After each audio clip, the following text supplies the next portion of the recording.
Here we go. Here we go. Yes, yes, What's up indeed, with you, man. We in the brother? house. Hold on. Let the balls drop. Let the animation happen right quick before we get into it. Let's let that marinate just for a Uh, second. we blessed, man. Look at that. Boom, God boom. dog, God dog. We trying to level it up just a little bit. We trying to get right. We trying to get right. Shouts out to the people in the audience. Keely, we see you. Okay, you're here for a minute, but you know the only thing that matters is you here. Absolutely. Thank you for joining. Sure. Thank you for joining. You know. Oh yeah. Oh, you saw the gear. Your shouts out to Preston. So you see, well, I've had Doc Rock's shirt for a minute. Haven't worn it. So this is one of my guys too from the live streaming community from Ecam.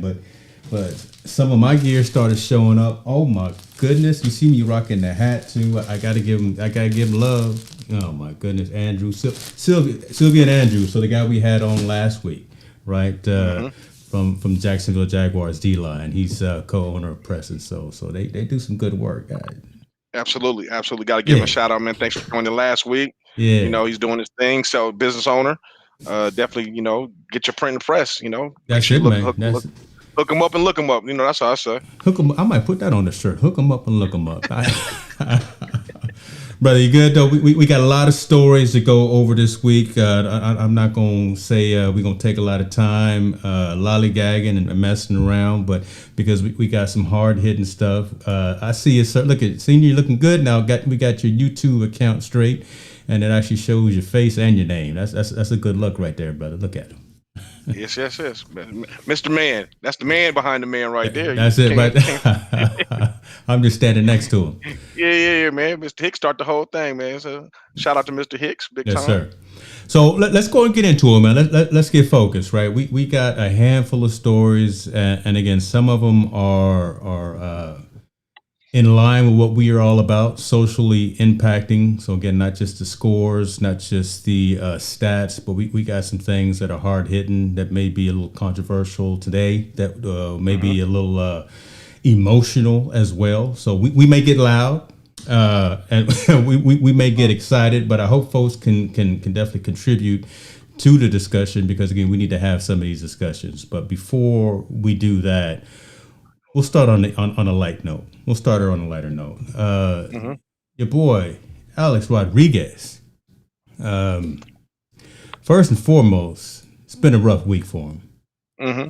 Right, his woman done left him, and she went back with old dude. So that's Yeah, terrible. That's terrible. yeah, man. Hey, wait, man. When somebody go visit somebody in Montana to go hang out, state of Montana to go hang out, man. Jennifer hopped that flight and went to go visit Ben in Montana. They say they just friends, but hey, it is what it is. But I'm just Man, saying that's a stretch. Like when you go to LA or New York, when you got a day coming to go see somebody, that's going to see your friend, hang yeah, out, go shopping. You go to Montana, bro, ain't nothing but seclusion out there. that's it. So Right, you got everybody draw some their other. own, I'm just they gonna draw leave their it own at that. conclusions. Yeah, Just gonna leave you it draw at your own that. conclusions. Right. I mean, they've been But in touch, and how does she still know? Look, that's a whole nother story and whole nother show. We're not gonna get into it. but the good thing, man, about this, about Alex, Yeah, balling. I mean, this yeah, is a game changer, especially in Minnesota, where the Vikings are yep. in that market are king. The Minnesota Vikings football team is king. I think for him to come in and buy the Timberwolves and the Lynx, basketball, straight all around basketball operations, I think he can put a lot of emphasis on marketing. He could bring Hmm. some of that New York, what he learned from the New York Yankees swag, Yeah. to over to Minnesota to be able to get that market and that climate better. Make both of those teams a lot better with the operations. Him having a say in who's going to build those teams up to make them successful. And I mean, he wants, like you said, hopefully get it back to when they played when Kevin Garnett and Stephon Marbury played there, where they could be a consistent, consistently in the playoffs, men's and women's. I don't know too many people on the women's team. I don't follow that strong, at least not that team, at least. Right. But I hope they're able to compete at a high level now that he's there. Ownership is, you got anytime you got new ownership, man. They're gonna clean a little house. Yep. Get some things right and get things back to hopefully a winning tradition. So I think this is a good move all the way around. see he putting his money where his mouth is, man. He's Alex is doing his thing, man. That's good. Don't worry, he'll get another J Lo. He all right. He gonna be Oh all yeah. right. Oh yeah. Look, when Yeah. you got money to drop, $1.5 billion on a team. Yeah, it's you and your whole team and your whole group and all. But he's from a financial side, he's doing good. I think this is good for him to stay in his lane too, because you see a lot of times where athletes will go out, ex-athletes will go out and get involved in sports that they had nothing to do with, right? A-Rod knows something about baseball. He can get in there and What is basketball? oh wait a minute, I'm sorry, I'm tripping. Yeah. I'm No, tripping. but I believe you're right though. I think he's staying But in his lane about the makeup of how sports are ran. yeah, there I you go. think he has a very knowledgeable insight on how sports is ran and how successful franchises are ran, and I think he'll bring that to the Minnesota Timberwolves and all that stuff. I know. I think he used to be an owner of a baseball team. Like, wasn't he like a part owner of the Marlins and all that Yes, other good stuff? yeah, yeah, So he understands how success is supposed to be ran in organizations. I think, and a lot of some of the things you can transcend from one sport to the next sport because that's front office and back office stuff. It's not actually what you put on the court or in front of the fan. So if he can transcend those things and get those things built up in the Minnesota market, I think everything is going to be, that 1.5 billion is going to be worth 7 billion, yeah, in the next yeah. couple of years if you do it right. So I think he's in a good place. But like I said, I'm good to see, me personally, a minority owner Mm-hmm. and owning the sports teams now, him and his group. I'm glad to see that he's the face of the ownership. Usually we just see we don't see those kind of faces in front of Right, ownership. right. He's a man of color with his face of the ownership, and I think he'll represent pretty good. And let's remember, man, he's in Minnesota. They need stuff like this. They Yeah, need yeah. It's that been healing process. real Yeah, tough for him for a long time, and it's yeah, also I think healing for Alex, right? Because he's gone yes, through so much, just in his last few years within baseball, right? Just going hmm through all of the controversy of him doing or not doing whatever he was doing, but just hmm having a positive attitude, having a positive influence on athletics and on some young players. I think this is good for him. This is healing for him as well as it's good for the city and for the team. So and I like the image thing. yeah, Now we can see somebody that looks like us yeah, owning. yeah, Not just playing, not just dribbling the basketball, not just yeah. swinging the bat, not just running the football, but we see someone owning, discussing in those ownership meetings, having those discussions, and he's being the face of that, and he's talking. So that gives the younger next generation inspiration that they can be that as well. You don't just have to be a player, or you can be a player, but you can also transcend that into ownership, or you just don't have to be a player. You can go into ownership into the back office. So I think, man, I like the makeup, the exterior of Alex Group, buying it. I think that's just a great look all the way around. That's true. That's true. I don't know if they're gonna win. But Yeah, they may be a while for they that, gonna but try. It's gonna be they're gonna look it's gonna be sharp. a They're gonna building look year sharp while for a they little do it. while. It's gonna be a building year for a little bit. Let's go ahead and keep it going with a little bit more basketball. We got a lot of basketball stories to talk about today. Your boy, or at least my son's boy, my son's favorite rapper, J. Cole, actually got some Yep. skills. I've seen J. Cole. I've seen him play.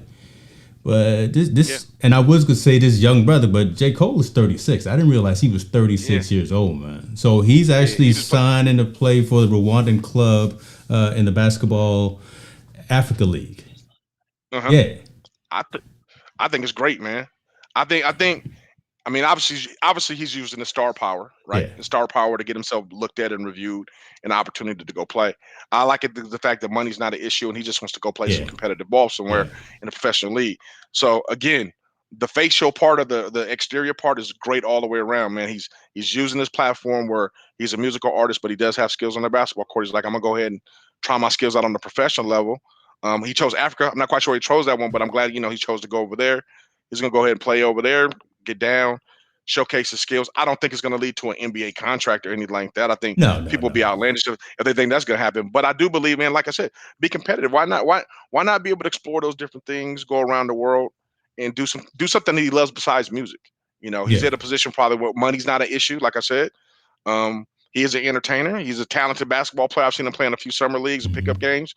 He has some skill sets. So let's go show him the professional. I think he'll see that he's better than some and not as good as he thinks he is. Just like anything else, you know what I Yeah, mean? They'll have some brothers that can ball on out there. So he'll yeah. be good. It'll be a good look. I think it's a good look. And I love J. Cole as a rapper. I think he's one of the most conscious rappers that's out today. Definitely. I went to see him in concert with my son. I know he's actually got an album dropping tomorrow. See, I know all Mhm. this just because I'm trying to stay with the youth. I'm trying to stay with what's going on, so I know when he's got some things dropping tomorrow. But yeah, I don't also see this as him leaving music and going trying to go full on professional, because age, you can't stay away from that. 36 years old, that's gonna be tough when you got them young cats that are just out of college and running up and down that court. So yeah. But and look, again, it's a good look. He could have gone to basketball, but when he finished college, he decided to go through the music side. I think it's a good look, and I'm gonna be excited to watch him play a couple of times as well. So we'll see. Yeah, man. I hope he averaged double figures over there and showcase everybody got a little bit of skills and do his thing, man. Why, like I said, while you have the stage, why not use your platform to do whatever you want to do? And I think he can use it. I think he could use it to bring some shine on Africa in that African League for sure. J. Cole, like he's a conscious rapper. He talks about pro-black things and oppression for black people. I think it's great that he's going to Africa, kind of putting his music to where he really isn't saying, "Hey, I'm really over here, and I'm very much entrenched in our homeland where we originated from." Yep. And shedding some light on them. And let's be honest with you, whoever you sign with, that's a money machine for them over there. That's going to get butts in seats right there, right? That's going to put people in the seats, man. So I think it's a great all around move for him to do that. And I mean, again, to sacrifice 3 or 4 months out of your lifetime to go do something else that you love, why not? Do it. Why not do it? Especially during this pandemic, man, where they're still trying to figure out and ramp things up. I mean, this is a great opportunity for them. Yeah, that's true. I know the CDC came out today and said that we can all go out and do something if we're fully vaccinated without wearing a mask. But I tell you what, keep that mask on, man. I'm going to keep my mask in my front pocket. I'm going to have one in my back pocket. And I wish all y'all would do the same thing. With one hanging on my ear. Yep. I feel you on that one. But we're making progress. Yep. More basketball. This is controversy in and of itself, but Jeanie Buss out here on the radio doing podcasts in the local Los Angeles market, and she decided to answer a question. Look, everyone in LA had an expectation for an answer when she was asked this question. Who's your Mount Rushmore? We always talk about that, right? Who's your top 5 greatest football players, basketball players? Jeanie Buss is the owner of the Lakers. She gonna have to say something that's gonna resonate with the entire Laker nation. And her answer was not right. So folks who don't know, I mean, Laker history, right? They've got 17 championships. She messed around and said, your boy Kobe. That makes sense. Right. She messed around and said Kobe. She messed around and said Kareem, but that took a little time for her to say Kareem. I'm like, okay, you want to get that out early. Yeah. She stumbled out Magic. She should have said him a little bit earlier, but she stumbled out. But she stumbled that out. But she should have said that a little earlier. Then she said LeBron James, and we was like, we was like, okay, shouts out to LeBron. He's trying to do his thing and all, but she said LeBron James, and then she said Phil Jackson. Wait a minute.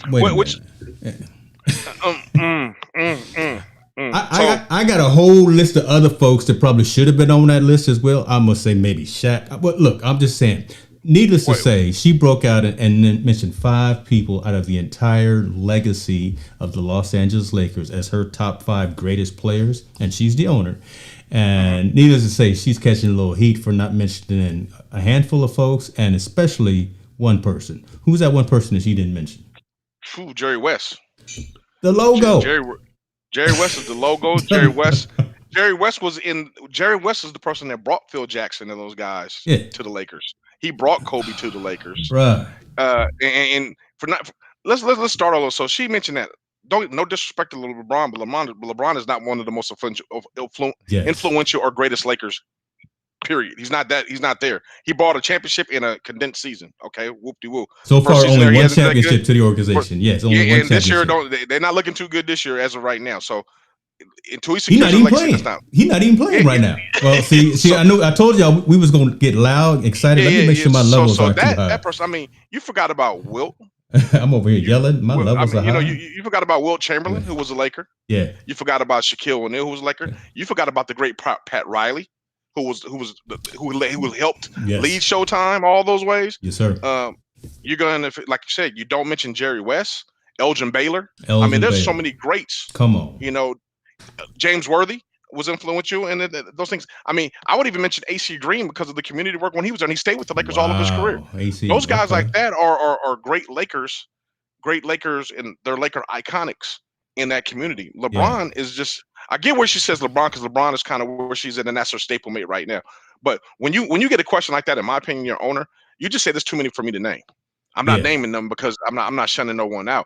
But to shun out Jerry West, who was not only he won a championship with the Lakers, he was responsible for 6 others in the front office. Yes. So he's responsible for 7 championships in the Lakers organization, and you're not considering the man that's on the logo one of the greatest Lakers to ever do it, or not the one of the most influential Lakers to do it, and for you to have to stutter out Kareem Abdul-Jabbar and stutter out Magic Johnson. That's I mean, Kobe, yeah, we say Kobe because Kobe's iconic, and unfortunately he lost his life. But it should go Magic Kobe like synonymous. You say Magic Kobe Kareem, those is like, hey, no, that's a given. By far, that's a given. Yeah, that's a given. We give you those. Those are always going to be in that list. But and then Phil Jackson. Phil Jackson's a great coach. Don't get me wrong. Phil Jackson's probably one of the greatest coaches of all time. But let's also recognize Phil had the best players on his teams at that time when he won championships. The ones he won when he won in Chicago, he had the greatest basketball player in the world, Michael Jordan with Pippen, and then either had Robin or Horace Grant, big three. When he went to the Lakers and won it with the Lakers, he had two arguably best players. His job wasn't that difficult because he had the talent that was already there. Exactly, I agree. Always had the talent. You got Shaq, Kobe, and then I believe you had Paul Gasol, but then you had LeBron Odom. I mean, you had all these intricate pieces for you to be able to win the championship. And let's not forget, you had Glenn Rice on that team when you had they had ballers, man. And so Phil was a great management at the time, and those guys do it. That's a great coach, and I understand that. But for Phil to be over Pat Riley and Jerry West, I think that's a personal relationship because she has that relationship with him. Outside of football, outside of basketball, maybe why she mentioned him. But I mean, she needs to retract her story, man, and apologize. And it's not like she was nervous or something, because again, she's seasoned. The family has been in the business for a long time. She's been front office for so long, so she knows what she was saying. So she obviously was not flustered. But again, just to name off those folks and to stutter step when she talks about Kareem and take so long to mention Magic, and then to leave out, like you say, the logo. Man, that's gonna be hard for folks to let go anytime soon. So she's gonna have some explaining to do. True Laker fans will be mad. I'm a Laker hater, so I really don't care. Good, cause all the chaos you want. I don't care what we you just say. here reporting the news, brother. I'm just trying to get you riled up. I'm here to report the news. Personal feelings, I don't care what you say. I don't really care because I'm not a Laker fan. But I mean, it would be like me mentioning the Philadelphia 76ers and someone leaving out Dr. J. Like you can't leave out Dr. J. What said in the Philadelphia. Yeah, you can't do that. That's like you'll never be able to mention the Patriots without mentioning Tom Brady. Yeah. You can't mention, I don't care what no one said, you can't mention the San Francisco Giants without mentioning Barry Bonds. Those people are always, so Kareem and Magic and a few other people should always be in that conversation to be in the types of those organizations forever.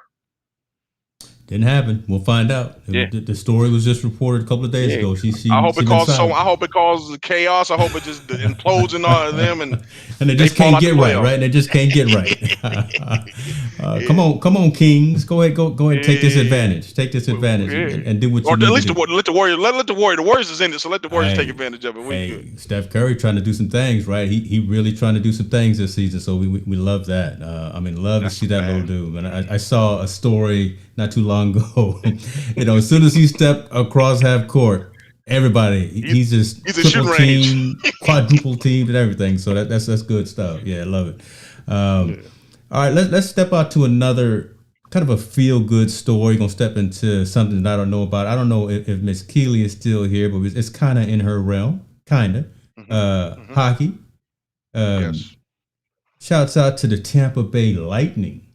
Doing some things, making history by starting an all-black front line. Look, I only talk about sports when I know the rules and I know how they officiate, and I know so I don't know much about hockey. I wish I did. I wish I knew about hockey. I wish I knew about rugby, and I wish I knew about lacrosse. Those are three sports that I'm really trying to get. I know this is significant because, first of all, I didn't think there were that many brothers at all in hockey. I know there's one, the guy who's married to Lindsey Vonn or getting married. So I know that one brother, but that to have three brothers playing on the same team and then be able to be on the front line at the same time, that's a significant thing. That's history right there. So shouts out to Tampa Bay. Yeah, man. I mean, Tampa Bay, I give kudos and props to. I think the best thing for that, you got to think from when we went from last year to where we're in the riots and the Black Lives Matter, to where hockey was a big supporter of the Black Lives Matter. Let's not forget that they were huge supporters of Black Lives Matter. They even set out. I mean, they even set out some games, or they took some type of part in acknowledging Black Lives Matter. And from them to go to there, to organizations to start to see to start three African Americans on their front line is huge, man. That's historic in their sport because, like you said, there's not very many that play hockey. And the fact that they not only that, but they're recruiting, African Americans to participate, and now we're showcasing at our level at the highest level to be able to start and show people what we got, and they're setting the trend for that. I mean, you got to start somewhere. We always got to start somewhere in all these sports. I would equate them not quite to being the Jackie Robinsons or anything of the sport, because there's other individual blacks that played in hockey, but for them, the three guys to start in the front line and be successful and to be in that situation, man, it's nothing but props and kudos. Again, that imagery is just so powerful for us, because I'm sure there's young men that play in the Great Northwest that play hockey that are African American, and that we just don't know because it's not a popular sport here on the West Coast or down south. But I'm sure there's African American males that play. I know there's African American males that play, or African Canadians that play up in Canada, that participate in it, that probably also want to break into that tradition and just to see images of themselves playing at that high level, starting in the NHL. I mean, it has to speak volumes. It has to speak volumes. So I think we inching our way in. We doing I like it. This is our Tiger Woods moment, right? Yes. Right. Because when Tiger first came onto the scene, professional scene, from the jump, he was winning, right? And then Nike came out with commercials. I am Tiger Woods, and we saw him out there wearing green jackets, kissing trophies, and just making a fool out of everybody else on the course. This is the start of that, I think, for hockey. Young kids in the inner city who want to get into the sport, see it, think it's something that they would enjoy. Now you got a whole team. Now you got a whole front line for a team in a large market too. So I mean, it's not like Tampa Bay just a little market or something. It's a large market. So I can make, if they can make it. If I got some skills, I can make it too. I think that's just the win-win. Yeah, absolutely. That's a big story, and again, it's opening up those doorways. We shun a black hockey player. I don't know a black hockey player, but now, a black hockey player. Oh hell yeah! We in the door. We got some guys that's in the door that's doing some things. So I hope that now opens the doors for them to go attend more colleges that have hockey, and we have African American, African Americans to play in college. So that does open up that gateway for them to play in the professional level. I don't know if anyone knows hockey. I know a little bit about hockey. I know you have to be a very athletic person to play hockey. Remember, these guys are averaging 225. 6 foot, 225 across the board, skating on skates, going at least about 40 to 50 miles per hour. And they get to you fight. Have to control but you got to stick in a puck in your hand too. I mean, so you shooting you're doing all this stuff at one time. You have to be a really, really good athlete. And I think people shun on hockey because they just don't know about it, including myself. But you have to be a tremendous, and I think those athletes are just as good as basketball and football players, believe it or not. Oh, definitely. So those guys right there, man, they're doing some good things, and I'm glad that we're starting to open the door to new sports and introduce it. Now I'm ready for the first Latino to start in hockey, so now we can open for our Latino brothers to be out there, and let's start. Let that be global, like all the other major sports that we have in the United States. It's coming. It's coming, man. We're inching forward, but this is a big step. So we can't count the whole year as bad. That's a good thing. Man, hold on, brother. Absolutely. I changed the bottom on my microphone. I changed my noise gate, and I'm just booming in the microphone. I see. Hold on. Let me adjust my thing. Hold on. Hold, please. God, dog. Technical difficulties, people. We'll be right back. Yeah. What you sipping on, man? I shouldn't be drinking this because I'm going to H2O, the gym, man. I'm drinking on that H2O water. Keep the body hydrated, man. The summertime coming and it's starting to get hot outside. Yes, sir. All right. Stay hydrated. I think I'm right now. Okay, let's go on and talk about your boy now. Okay. Get ready because we didn't had this conversation 1, 2, maybe 3 times. But we're Mm-hmm. gonna have it. We're gonna have it one more again. Oh boy, you like to push my buttons when it comes to this one. Man, Um, your boy Tebow has signed a 1-year contract with the hmm Jacksonville Jaguars. Now, the last time we talked about it, it was all speculation. We were talking about does it make sense? Why? Who's he gonna take their roster spot for? It's too late now. Yeah, Your it's boy done. Tebow is he's got his jersey being printed out. He's got a locker being Yeah. fashioned, Yep. and him and Urban are back hooking up and drawing out plays. He's not playing hmm quarterback. Nope. He's playing tight end. He's got the size for a tight end, Yep. Yep. but Now, I mean, okay, go ahead, go ahead. everybody just seen my I'm just gonna throw it out there. Now go ahead, you brother. serve the softball up. So for me, all Yeah, right, and I'm gonna look at this from two perspectives. yeah, From a football perspective and a football fans perspective, Tebow should not be playing because he's not the best 32 tight ends, or let's even if they go too deep, he's not one of the best 64 tight ends. So that means he's taking somebody's roster spot that actually deserves to be in the league. That part I have a problem with. I don't have a problem with Tebow himself. I have a problem kind of with Urban Meyer, kind of just bypassing whoever you need to pass to sign him. Tebow's not his fault. He's just taking advantage of opportunity given to him. More kudos to him. I think now, looking at it from the Jacksonville Jaguars standpoint, it really does. I don't know if it makes sense, but it does something for them. Let's be honest. Every game is to put seats in the fans and for them to watch them on TV. Tebow would do that. We got to remember, Urban Meyer and Tebow were one of the best college and quarter and player combos in college football history. And Florida is a huge market because he took Florida to the national championship. So that means they get instant fans buy-in. So for Jacksonville in the front office, it makes 100% sense to sign Tim Tebow. He's going to bring fans in the stands. He's going to be people going to be looking at him. He's going to take a lot of pressure off of Trevor Lawrence because now the camera's going to be focused on Tebow, not so much him. I don't know if Tebow would do anything on the field. I don't know how he's going to do in training camp. I don't know if he's going to be good or going to be on the bench, if he could block or whatever. I don't know about his play. But I'm saying from a signing standpoint, in order to get fans and get people excited in the Jacksonville area about attending their games, it makes absolutely 100% sense. yeah, Now, yeah. like I said, for me, a football fan, this is some BS. Signing that dude. This is all marketing. This is like you said. This is all advertising. Yeah, it's a great marketing ploy. Yeah. I can't argue with that. That's it's great. I mean, but football wise, man, I mean, I don't see what he can do on the football field to help that team win. I don't he's just he can't. I've never seen him catch. So I don't think he can catch at the professional level and the game level. You're going to take somebody's spot that's been working there behind off, that probably deserves to be in that spot that can actually contribute to the team. Yeah. And Urban Meyer, this is nepotism at its best, man. You can't. It is what it is. It's nepotism at its best. Yep. And it's shown in front of everybody in the world that the NFL is allowed to. Now, this is the problem I do have with. So Urban Meyer's a new coach, a new college coach, and he gets his job, and now he's been able to bring in his old favorite players that really haven't earned their spot. They're just being given a spot. This can't become a trend in the NFL because they're always trying to find the next college coach to come in and do some things. You can't have these college coaches now not just come in and say, I'm gonna just bring in who my favorite players are and just do it that way, because again, we're going to the next level. What you've done in college does not transcend what you're going to do in the NFL. The plays that worked in college are not going to work in the NFL because all the talent is A+. Yeah. So you're bringing in a player that now is a CC- to somewhere where he's supposed to be an AA+, which is Tim Tebow. It's going to be deficient on the team, and I don't think the overall scheme will help the team win.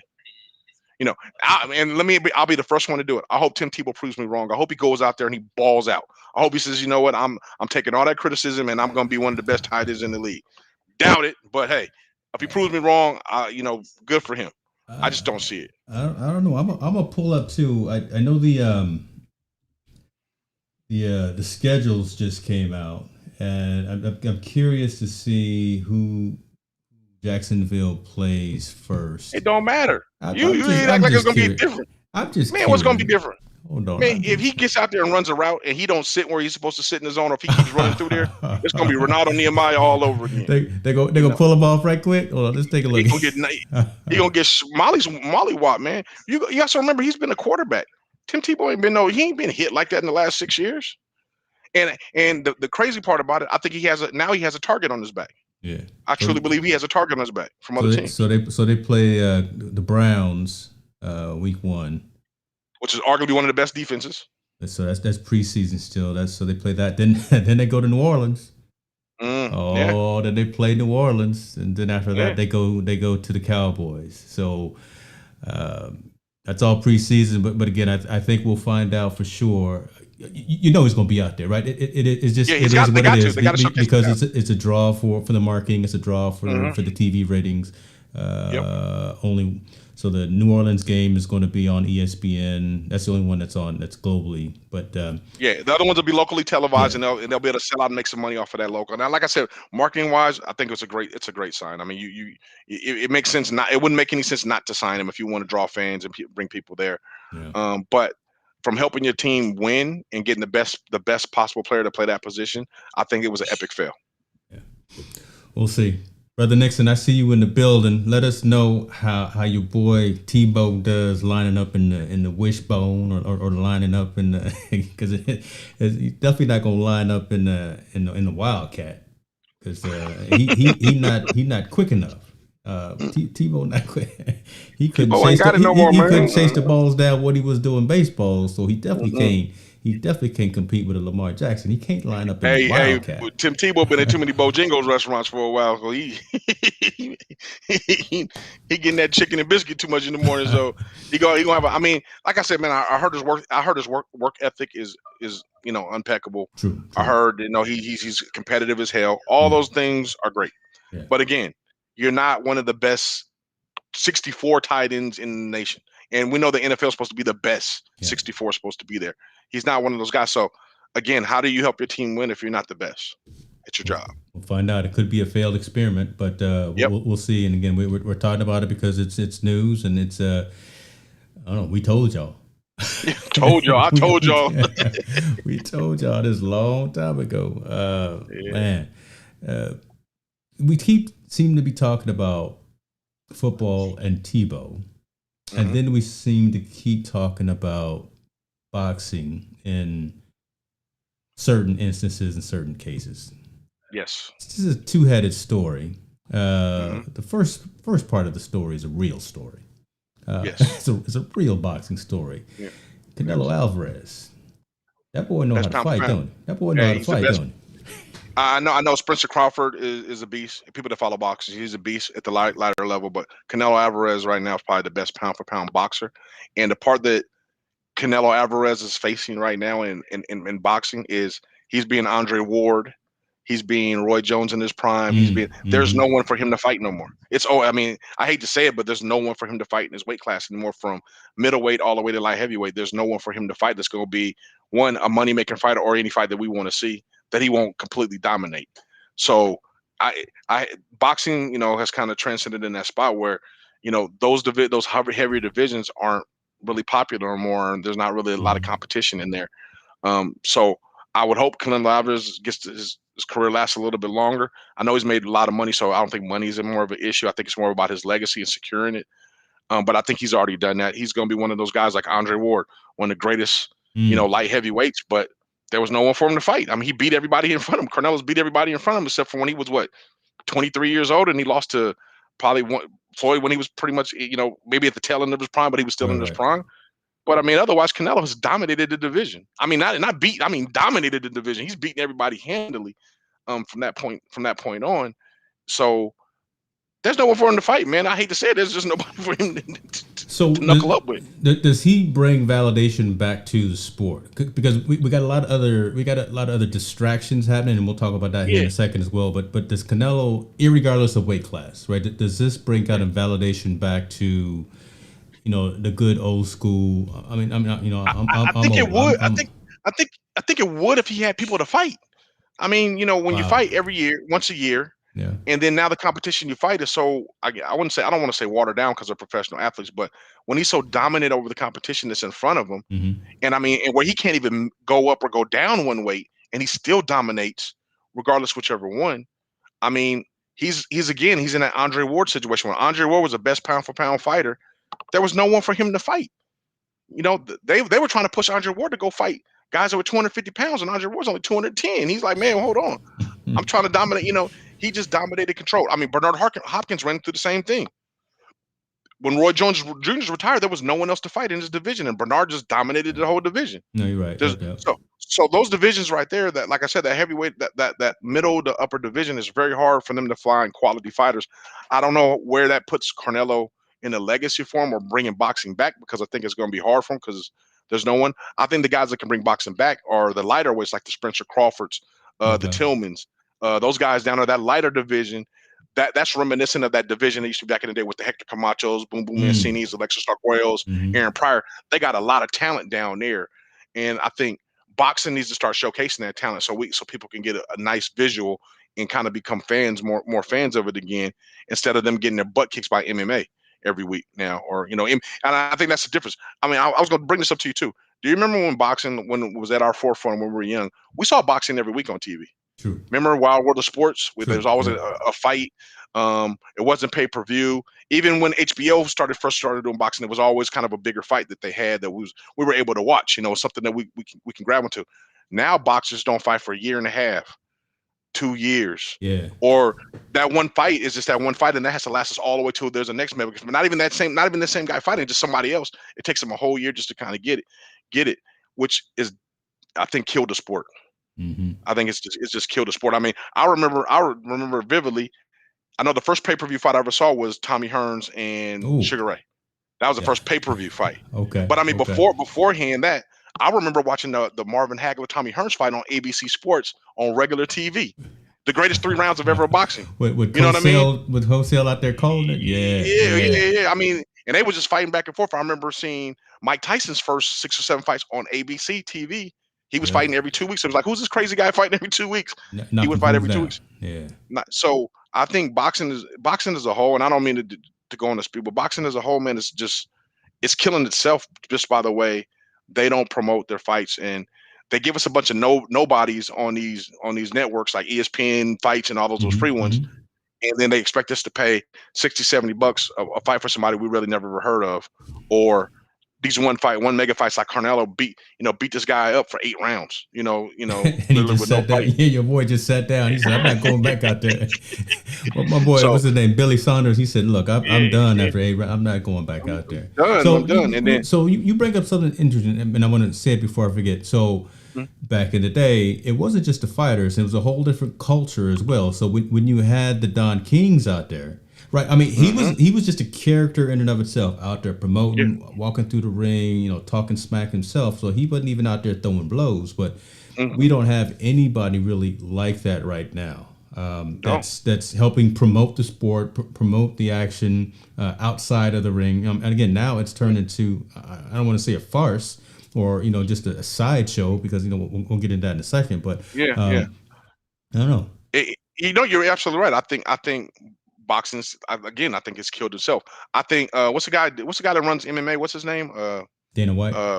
Dana White took what boxing used to be and turned it into MMA. Yeah.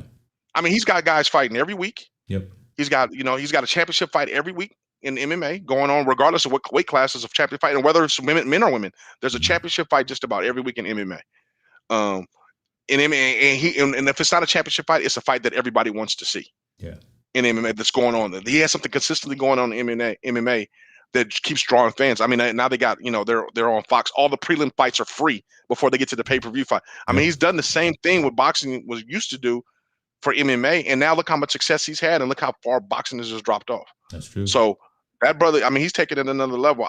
But I do wish, like I said, man, I remember watching, God rest his soul, Dooku Kim. But I remember watching the Boom Boom Musani Dooku Kim fight on TV, and when he hit him, and unfortunately the man died in the ring. Yeah. But I mean, I remember watching that fight literally on regular TV, CBS Sports, just watching it. Yep. And I was a boxing fan and a boxing lover back then, because I remember watching Hector Camacho, Macho Man. I remember watching Aaron Pryor, Alexis Arguello, whoever else you can name. But that whole era, man, I remember Manny Buentes. Sugar Ray, Tommy Hearns, Roberto Duran, all them cats, man. I remember all them cats, man. I remember watching Pernell Whitaker, Mark Breland, those dudes fighting. I remember watching all those guys. I remember, Cesar Chavez, all those dudes used to fight, and we used to be able to watch it on TV and become fans of theirs. And now that I think that love is just gone. It's gone. It's turned into Mm-hmm. this. It's turned into Floyd Mayweather picking fights with YouTube celebrities. He Clown session. and Jake and Logan Paul, both of them. So Mayweather's Yep. gonna fight both the brothers, both the YouTube celebrities. Why? Because one of the brothers took his hat during a during a press event. This is where we are right now, right? This is our Tyson. This is our Roberto Duran. This is and you our know what? Sugar Ray, right? And And he's out here. he's supposed to be the best promoter in boxing right now. How's the best promoter in boxing going condone something like this in his sport that he supposedly love?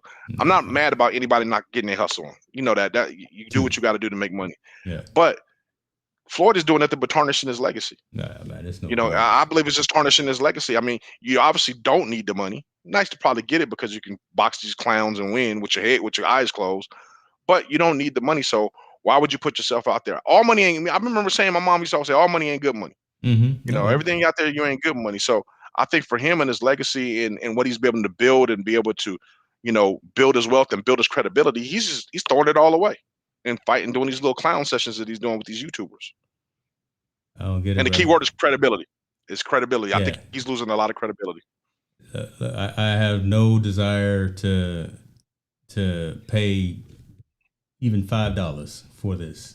Right, I'll catch. I don't even want to waste my time. Yeah, I'll catch it. I'll catch the headline on ESPN.com because that's where I'll catch my Sports Center. But look, I will not pay any pay-per-view to see that particular nope circus act. Yes, that's a whack event.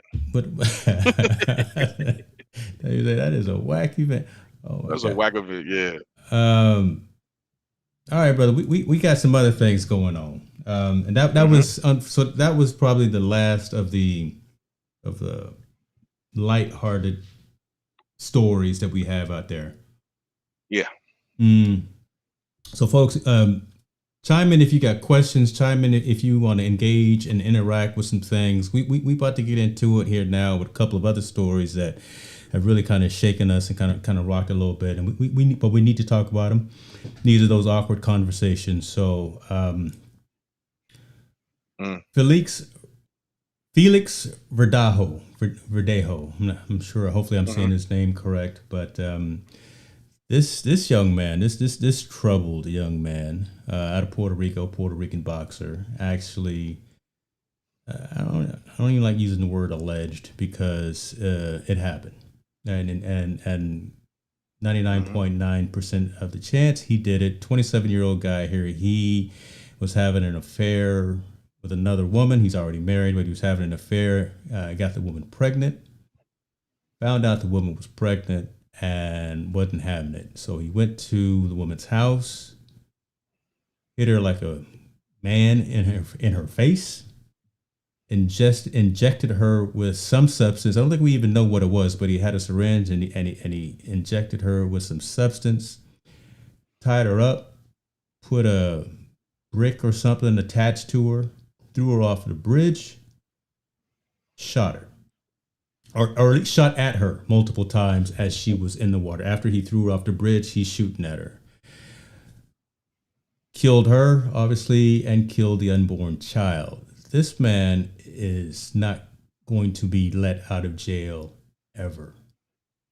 This is a horrible story, and I don't even know where to start, man. Because I mean, just leading up and trying to say everything that he did methodically, like I did just now. Right, again, had an affair with one, got the woman pregnant two, found out she was pregnant, went over, hit her in the face, jabbed her with something, tied her up. I mean, just did all of these horrible things one after the other, calculated, premeditated, right? So knew what he was doing. Unfortunately killed both her and the unborn child. He's definitely locked up now. Again, like I say, he's not getting out. But this, as and you reminded me before we went online, this has reminiscent feelings of Ray Caruth.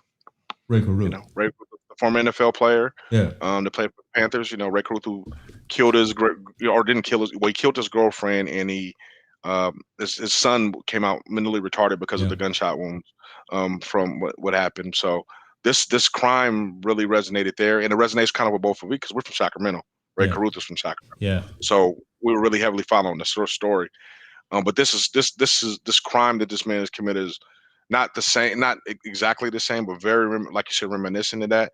Um, I got real mixed emotions about this kind of crime because what I want to say is not appropriate for a show, but my frustration with somebody like this, man, you sick, you're sick Yeah. in your head, you're sick, you're demented, you got a lot of issues, and God forgive me for saying that, but I hope you get an eye for your eye. I don't feel any pity for you that happens to you in jail or in prison or Yeah. with the law system, because that situation could have been avoided.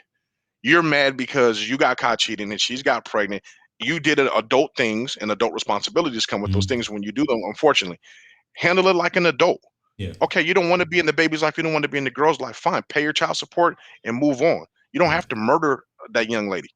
I don't even know if you watched the video, but her mother, man, her gut-wrenching mother's cry was unbearable. I mean, Mhm. she, why? There's no reason why to do it. You could have. There was no reason why you had to do anything like that to say, I don't want to be in your life no more. I need to break this off. Yeah. Okay, you're pregnant. I'll help take care of my child. Yeah. And you're professional boxers. And this man, let's be honest. This man was getting ready to go into bigger things in his professional ranking. He was supposed to be a very talented guy in the boxing world. Yeah. So he was about to make a lot of money.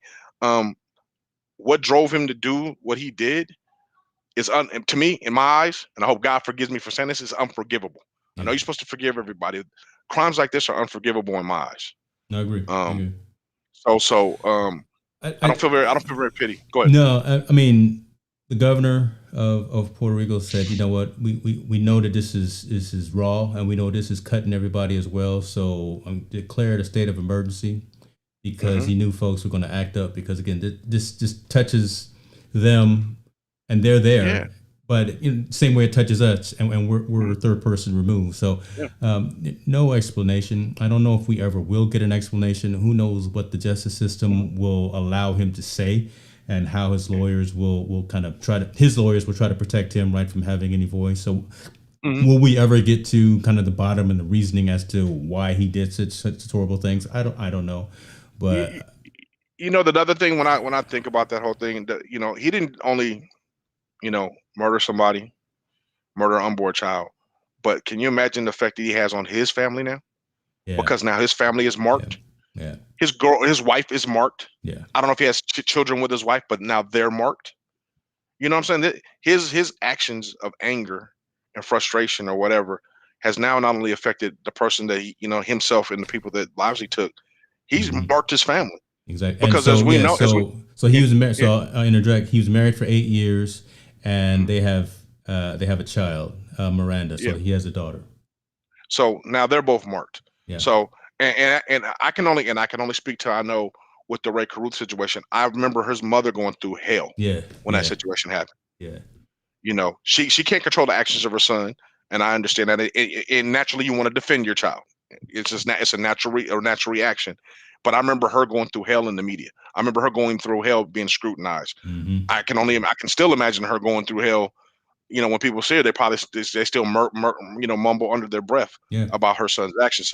So this man's family is gonna have to go through that same hell while he go rots in prison or do whatever he's gonna do. But they still got to live with that hell in the real in the real world, man. So I feel real terrible about, and that's why I wanted to bring that story to the situation, man. This is something that really affects, and athletes are not above Hmm. or scrutiny or the law when it comes to this stuff. And obviously, when you do something like that, he must have thought he was above the law.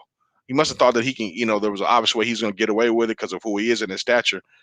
And I'm glad they caught him. Yeah. I'm glad they caught him. I'm glad. I hope they persecute him to the fullest. I hope, again, I said, I hope he suffers like that woman suffered, man, because there was no reason for that Yeah. at all. I got a feeling that them fellas that are locked up with him, they not there's certain crimes that I've heard, Mhm. right, I don't know, but Yeah. I've heard certain crimes, especially crimes against children, where look, there is no leeway. And Yep. I got a feeling this dude is not going to have a very comfortable stay while he's behind bars. So good riddance. But we wanted to bring that to you because, folks, if you hadn't heard that, it's violence. It touched all kinds of social aspects, right? Again, we got violence against women. We got athletes we got people that think they're above the law and that are doing things. Need to have this conversation because could there have been a way to stop him from doing that? Was there someone with him the night before? And I was wondering that maybe he confided in, maybe one of his buddies said, you know what, you should do this. Kind of probably could have interjected, intervened, and hindsight being 2020, there probably wasn't, but it's almost like he's got a whole team around him, so he's got folks in his life, but to still get up that next morning and go do what he did. He had to cross somebody's path on the way from his house to her house. He had to go get gas. He had to go get whatever. I mean, if there could have been something to interject. I look at the same thing. I want to know. Me personally, if I was a person, I want to know what made you that angry about the situation. Yeah. What made you that angry that you would want to brutally murder and mutilate someone like that? Yeah, that's crazy. That part I can't. That part I cannot rationalize in my head. I thought about it. I read the story. I kind of thought about it. I was trying to, man, what can make you that angry at someone? And that's more of the root of the problem I think we need to get to, because let's be honest with you, he's not the only one that gets in that blind fury of rage. There's other people that do it too. They may not go to the extreme that he went through, but there's a trigger that makes you get in that blind fury of rage. That needs to be able to figure out. We need to figure out how to either recognize it and diffuse it, or recognize it and hold it until it gets diffused. Yeah. Because that kind of situation like that, man, it's unforgivable. That's true. It's just unforgivable. It's just unforgivable. So, so folks, reach out to somebody, right? I'm gonna take. So here's the moral from this. There's no positive to the story, but I think what a takeaway is to reach out to folks, make sure they're doing okay, right? We know this past 14 months or so has been tough and hard for a lot of folks. Make sure folks are okay from a mental perspective, and really ask about it, right? I mean, don't just say how you doing. I mean, really try to get into somebody's business if you care about them, and make sure they're good, because there was something going wrong with this brother, and his life is now over, just like the 2 lives that he took. So, absolutely. Man, we ended on some tough notes tonight. I think I'm gonna have to find something else even after this next story to make sure that we bring the mood up. Maybe I'll play some music or something, or I'll show off some more of my press and sew. Let me see here. All right, brother, you football coach. You got kids that play football. You know the proper etiquette. You know the proper fundamentals. You know about what you should and shouldn't do, especially from a drills perspective, and from how to tackle, how not to tackle. CTE is huge in the big leagues, and it's been trickling down to all the other levels. We got some things that's happened lately. I don't know if folks saw this story as well. Youngsters, Pee Wee football, 8 years old, lining up for a drill. Look at that. Now. Let's just watch it one more time. They line up, go straight for the head. Both of them should not have been doing that. No, that's one not a. I mean, if you're looking at, even start the video for there, and if you could pause it, look where the one that's holding the ball running from, and look where the other one's running from. Yeah. So his momentum is already going super fast when he comes around that corner. While this young man is just starting. Yeah. 2, the young man is standing up high. He's not showing how to rap or anything. 3, the only thing you're getting out of this drill is that young man that got hit and got ran over. It's for him to quit. He's going to quit because he didn't have a pleasant time. I mean, that does nothing. That doesn't happen in a real football game. So you're not lining. Look how long it takes him to get up. Yep. Look how long it takes this young 8-year-old to get up. Yeah. So folks are seeing this and having an issue with it. And this is a deterrent to have kids participate in youth. That this is one of those deterrents. These are why families are arguing there should be no more youth football. There shouldn't be any of these things. These are the reasons why. And I'm gonna tell you, I tell people right now, that's an improper way of one, for showing someone how to hit and tackle. 2, I think that coach and that coaching staff should be fired. Yes. For doing that, not only for doing it, but putting it on film for everybody to see and glorifying it when they put it out there. The initials were glorifying it. Hey, look at this big old hit. Look at this guy run over this kid. Yeah. the other kid that did it was probably a seasoned player that's played before, and that other little kid is probably a kid this is maybe his first year playing. So that's already seems like an uneven matchup right there, and I think you could tell by the way they hit and the way they're standing. Yeah. So I see a more issue. This is more of an adult issue than it is kids participating in sports. It's not a kids participating in sports or kids participating in football issue. It's adults that are allowing things like this to happen issue. Right. That need to be more policed, more under scrutiny. Show them what drills they can and cannot run, so they don't do things like this to be funny or to do that. I mean, I remember being young and being guilty of the same thing. All you want to do is see who can hit the hardest, who's the hardest hitter on the team, who wants to do this. It's more of that macho thing. But again, kids aren't preaching that macho thing. It's adult coaches and some of the overzealous parents that are preaching those type of things. Yep. Where we're not preaching, let's get technique. Instead of having little Johnny running at that kid and get ran over, why don't we say, oh, little Johnny, let's show you how to wrap up, tackle a bag. Exactly. Show you tackle a bag first. Show you how to do this, because at the end of the day, if he learns how to tackle, when someone does come in a real game violent like that, he would know how to wrap up and protect himself instead of being blindsided and hit in the face. Again, this is not a participation for youth issue. These are grown-up issues that are doing this. I appreciate these are coaches, old men, grown men that are trying to show these who's the most macho out of 8-year-olds, living their pipe dreams through these 8-year-olds. Mm-hmm. And you hear it in the audio after the hit. Other coaches kind of make the joking statements and the joking remarks, and the that kind of thing. And literally, the first time I saw that, I just cringed. I didn't. That wasn't a video that I thought was a funny video to share to anyone. I was devastated for both kids, and literally wanted to find out who the coaches were so I can do something, put them on blast. But, well, what's funny. Why are you going to do a drill like this when they don't even do this in the NFL? They don't do drills like this in the NFL. Yeah. But you feel as you as a youth coach who's been playing Madden all this damn time, who's a dad who probably used to play either high school ball or college ball and didn't make it to the league, think now this is the proper way to be able to teach kids how to play football, which you should know better. Pop Warner dads,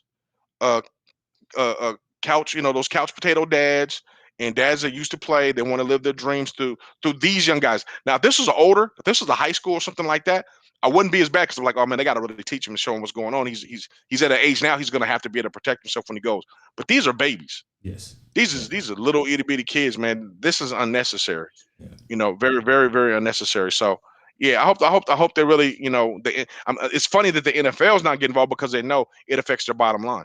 People don't want to play youth. When you don't play youth, you don't play high school. When you don't play high school, you don't play college. Yeah. And when you don't play college, you don't go to pros. Yeah. So corporate hasn't gotten involved. Corporate being the NFL has gotten involved. Hopefully they will. But what is refreshing to hear is that current and old ex-players are chiming in, right, and saying, look, attention all parents, if your kid is doing this drill, take your child off of the field and don't go back to these stupid coaches. And then exactly, every coach, I mean, all this stuff right here, James Harrison, my old Steelers man, said, this right here is exactly why I wouldn't let my boys play tackle until I was done playing, so I could be there to make sure they were being taught the right way. So it's, again, wait. Like you said.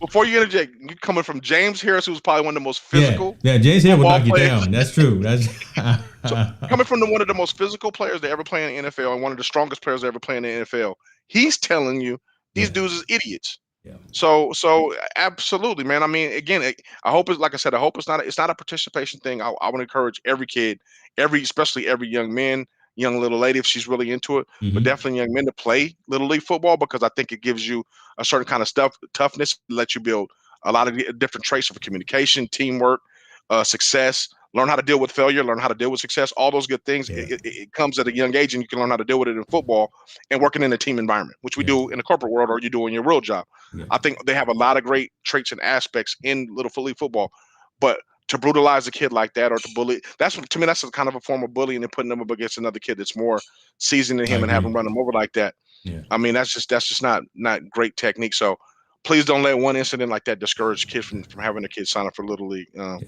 It's a great sport. It is a Yeah. great sport. Yeah, there's more pros and cons. Again, yeah, it's a rough sport, and a lot of injuries can happen. A lot of injuries can happen walking up and down the golf course too. Right? Yep, absolutely. So I'm not trying to minimize it or anything, but this situation right here, this is definitely the coaches. They need to be corrected.